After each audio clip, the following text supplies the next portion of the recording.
everybody. This is one of the first videos that we were able to successfully film after going on our break. Because of the nature of the traumatic event that caused us to stop making videos, being on camera and being in a studio environment became a PTSD trigger for us, and especially for our host, but it was just another challenge for us to overcome. Because of that, you will see a lot of inter-system communication happening between ALTERS as we try and work our way through the triggers to be able to film the video. This includes visible switches from our host to our caretaker ALTER Sally, a few less visible switches where Mike joins and leaves confronting alongside our host to help them film the video, practically invisible alterations in our body language and voice from multiple ALTERS throughout the whole video, including our host's personal protectors Red and Kem, who were interjecting and supporting via co-consciousness without fully stepping into the front or into the body. You'll be able to see and hear verbal and non-verbal communication, including talking to each other out loud, and subtle fluctuations in voice, posture and behaviour as certain ALTERS get closer to and further away from front and co-consciousness. And co-fronting. Behind the scenes footage is exclusively available for our Patreon members at Kaya & Co on Patreon. If you would like to see more cut footage of how the ALTERS in our system work together to achieve a common goal, and when things go well, override PTSD triggers to be able to live a normal, functional life. Stay to the end to hear advice directed specifically to persecutors and to systems who are struggling to understand them. Thank you for watching. Don't forget to like, subscribe and ring the bell to support the Dissociative project, and most importantly, we hope you enjoy the video. Look, I'm gonna need some help. I'm panicking. Please, if I laugh, I won't cry. Right? Who's gonna step in to help me film? Thought we agreed that I wasn't even gonna be the one filming. Why am I here? Don't cry. Oh, okay, no, it's fine, it's fine. I'm not fine. Bro, we can just co-front the whole time like we are right now. We can both speak together. No one's gonna be able to tell. Yeah, that's fine. I'll help you. Ken will help you. We can be fine. Oh, no, look, because the second you start thinking about it, you start panicking. So just don't think about it. I'm staring at a camera. How can I not think about it? This whole thing is uncomfortable. You just gotta do it. Look, distress tolerance, all right? Just don't panic. Look, I'm gonna kick you from front and do it myself in a minute. I literally can't tell which one of us is panicking. We're too blended. Okay, all right. 4 people in front, it'll be fine. Oh, calm down, please.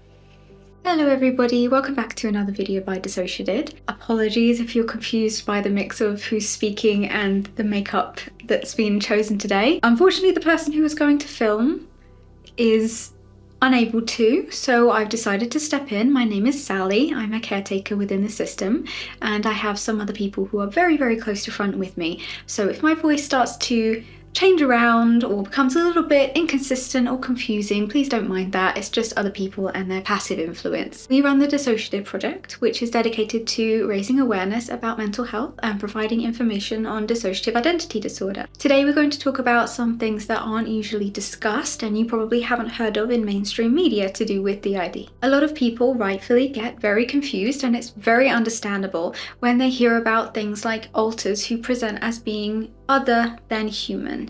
So that could be animals, mystical creatures, anything of the sort. Usually we find that it helps when it's explained why that might happen. We've decided to start a series that explains different types of ALTERS and why they may appear the way that they do, to try and reduce some of the stigma that exists specifically around non-human ALTERS. Sometimes people are very considerate and accepting and understanding of ALTERS that appear human, and then start to turn off when it comes to more complicated topics around ALTERS that are not human. We have some videos that we've made already over the years about why non-human ALTERS in general exist, so if you'd like to see them, we will add them also to this playlist, but this will be describing different types of ALTERS that are non-human and why specifically you might have ALTERS that appeared that way. Now, of course, we're not going to be able to list every reason, and not every reason will be applicable to every alter.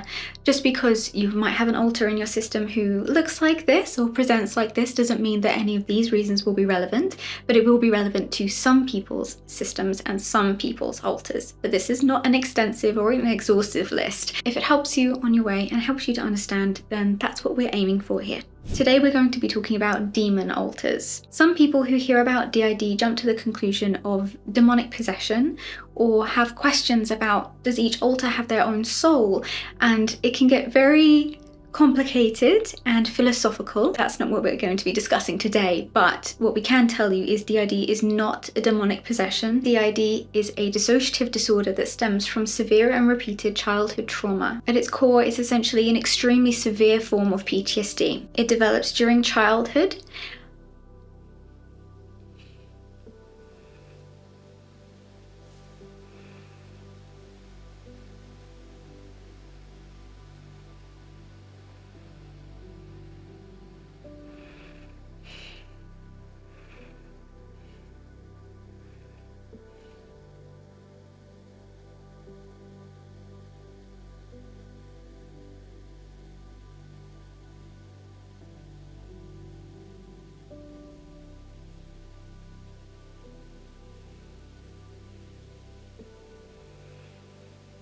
I'm so sorry, I keep getting dragged back in.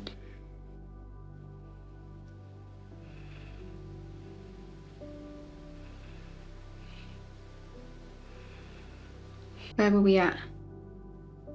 We've been recording for nearly 14 minutes. We must have done an intro in 14 minutes, surely. Oh my god, I feel so dizzy. Okay.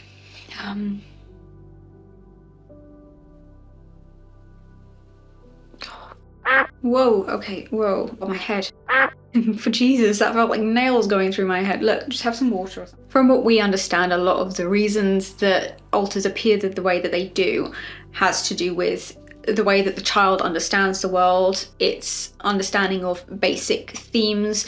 So that could be things like, in some cases, religion, stories, characters, movies, people around them in their real life, whether they be good examples for them or negative or abusive examples for them. And a lot of the time when it comes to non-human alters, it's almost a metaphorical understanding of what the themes of those creatures might be and how it could apply to their life while they are experiencing abuse or trauma and what they need. Another reason for non-human alters is wanting to remove oneself or needing something in their mind that is removed from their abuse and trauma, in terms of their abuse and trauma is being caused by humans. You don't want human alters, you don't want more people in your head, because people are the danger. Humans are the ones that are hurting you, so it has to be something else.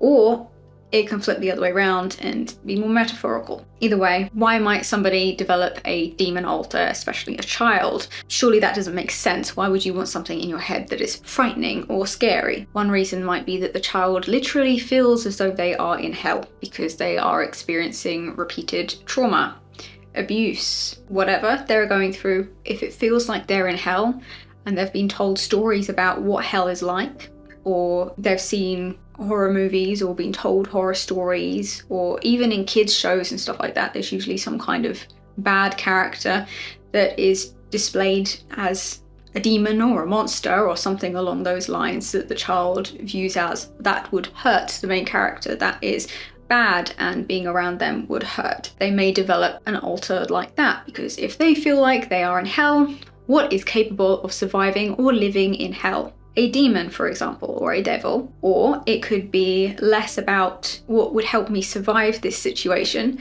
and more, why is this happening to me?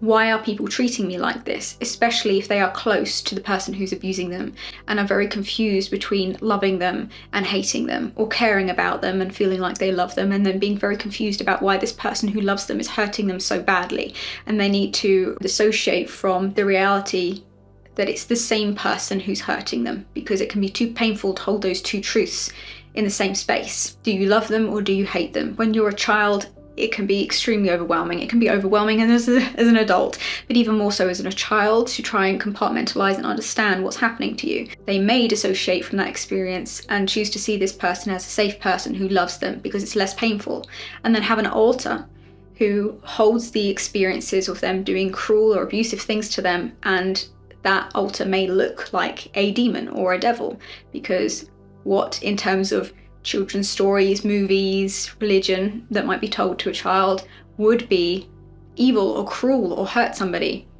a demon or a devil. These can also be called introjects, which is a alter that represents or mirrors the actions, personality or identity of somebody from their external life.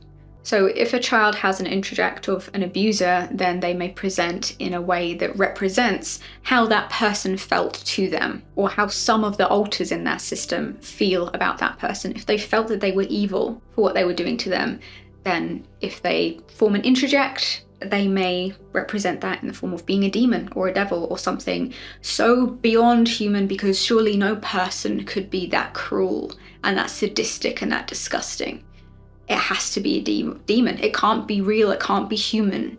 And they may present that way. Another reason a child might develop a demon alter or a devil alter is because they are being told repeatedly that they are wrong or bad or evil or cruel. And so if they've been made to feel like they are that inside, but again, there's those conflicting feelings of, but I don't understand why. I don't understand why I'm bad or what I've done to be evil.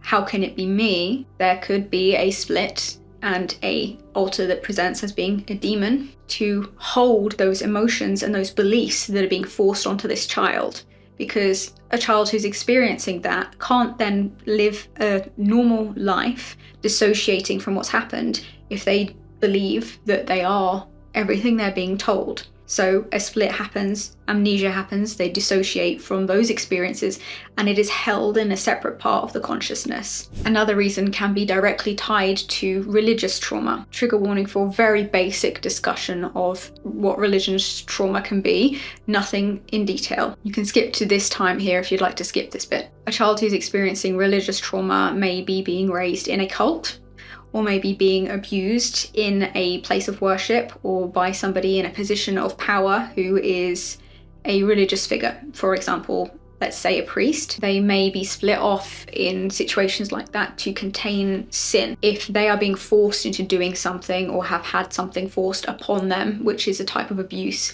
and have then been told that they've sinned because of it, even if it wasn't their choice, what may contain that memory of them sinning and the guilt around the trauma and abuse that happened to them may be split off as something that is supposedly a incarnation of sin, or a demon or a devil. Remember, this is not a critique of religion, this is not a overview of religion, this is not necessarily our opinion on religion. We're not going into any of that. I'm literally just telling you ways that alters can and have formed. That is the abuser's fault. If they are using religion as a front to be able to abuse children, that is on them. Being told that you're inhuman, less than human, or forced to meet perfect standards that are inhuman, that no real human or person would ever be able to meet.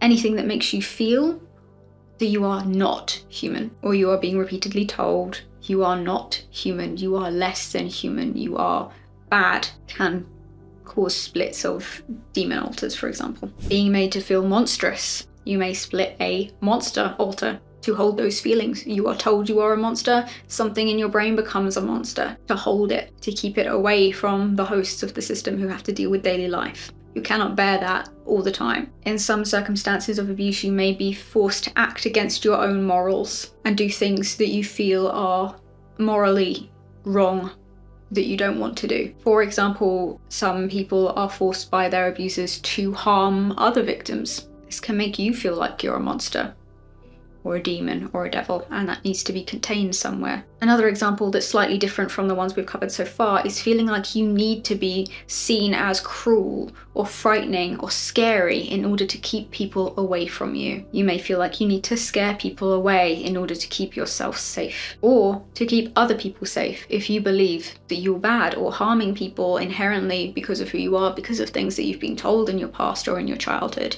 If you are scared of people, or angry about people, or distrustful of people, and you need to scare them away, You may form an alter who can fulfill that role by being terrifying. This is really important, and I need you to hear me. Just because your system might have an alter, or you know somebody in a system who has an alter that is a demon or a devil, or even if they are a persecutor and they cause harm to, let's say, the body or other people within their own system, this does not mean that they are inherently evil or bad.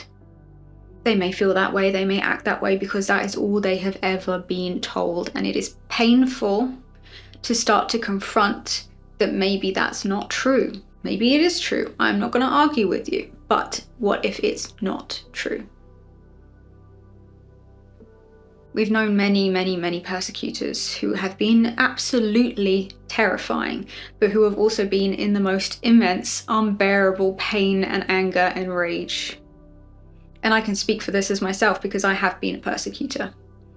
More than one of the people who have become me have been persecutors.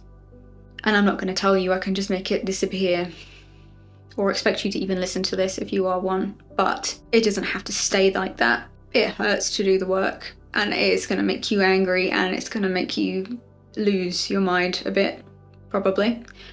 But if you have an alter in your system who presents that way, the likelihood is that they are not actually bad through and through, or perhaps that they're not bad at all and they were forced into doing things, or forced to feel like they had to like doing things in order to be able to survive the fact that they had no choice but to do those things in order to stay alive. A lot of alters that harm their systems or harm themselves do it because there is no other way for them, or they do not yet know that there is another way, or they don't know how to do it any other way. It is hard to change. It's hard to listen, and it's hard to believe anything other than what you've been told on repeat for your entire life. And it does not help when people around you tell you the same things that your abusers did. That they're a bad alter, or that they're evil, or that they're unable to be anything different. Just because you were made a certain way doesn't mean that that's what you have to be forever. That's what they told you you were. That's what they told you you had to be. And maybe that's what you are, but that doesn't mean that it has to be all that you are, always. They don't have to run your life anymore. They've had enough power over you. If you want to change, sometimes there are things you can do. But even just believing that there's a chance that you could is sometimes a good first step, as painful and scary as that is. But it helps a whole lot if there are people on your side who believe that too, who are willing to pick up any crap and trauma and pain and consequences that come from you starting to try. So if you have or know alters like this, don't tell them they're evil.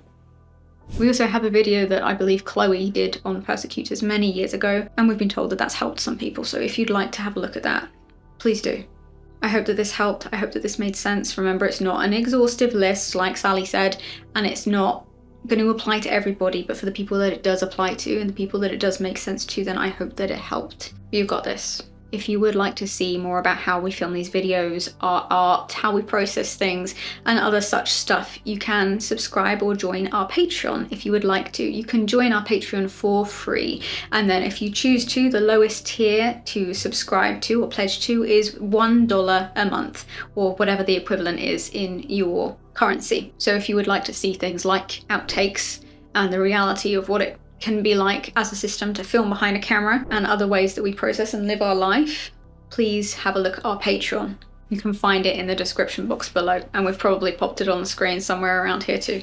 We are also currently in a court battle against somebody that is going on and on and on. It has been 4 years since the first legal letters were exchanged, and we are still in court against him. We cannot afford it by ourselves, and we rely a lot on donations that you choose to give to Crowd Justice. We don't see a single penny of this money. It goes straight from Crowd Justice to our lawyers. We are not allowed to touch it. We cannot keep it. It goes only towards paying for the case against Sergio Costa. If you would like to donate, we really appreciate every single penny. Makes a huge difference, and if you can't, please share and spread information about it, because that helps just as much. Thank you so much for your endless support. We really do appreciate it. Stay safe. Lots of love, everybody. Bye.